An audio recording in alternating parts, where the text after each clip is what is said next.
যাচ্ছি ওইখানে শিখবো গাড়িটা এগো।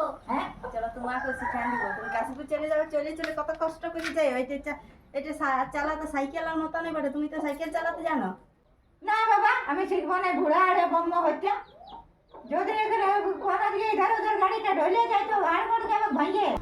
চলো। হ্যাঁ চলো চলো। না বাবা, যাইস না। এখন চালাতে পারবি না পারবি তো তো শ্বশুর আলে এখন খেতে গেছে।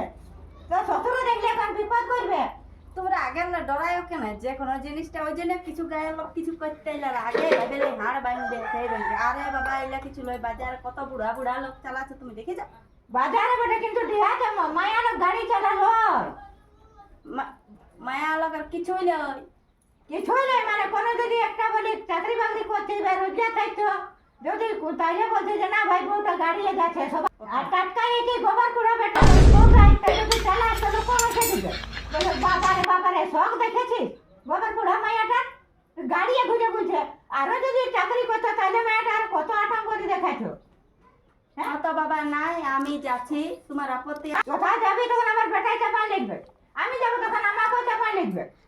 তোমাকে বলাটাই ভুল হইলে আমি চালাবো মানে চালাবো। তুমি বলে দিও না যে লেগে আছে, শুধু হইলে এখনই আসছে। তো যা লাগলো যে খাই যদি চালাবিস তো যা। তোকে দেখো না স্পক মিসপক ভাগিস না ঘরটাই করছো না তো তোর শ্বশুরে বলবে গাড়িটা কি আমার করলো। যদিও না ভাই তো তোমার এই কথার জন্য আমি ওই দিন যাই শান্তি করে যে চালাবো সেটা হবে না। আর ভাঙছে তো আমি সারিয়ে দেবো হইলো। তো ঠিক আছে না তো তোর শ্বশুরে বলে মায়া লোকের কি এগুলো কাজ বটে। হইয়াছে। তো যা চালানো টানা আনিয়ে রাখিয়ে দে তোর শ্বশুর আস্তে আস্তে ঘরটায়। হ্যাঁ বুঝলি? বুঝেছি। তুই আমাকে গাল খাওয়াস না, আমি কোনো বাবা ওটা দায়িত্ব নিব না। মানে মাথা খারাপ করে হ্যাঁ আমি এটার কোনো দায়িত্ব নিব না। যা তুই যা পারবি তাই কর বাবা। আমি ঘরে দেখবো না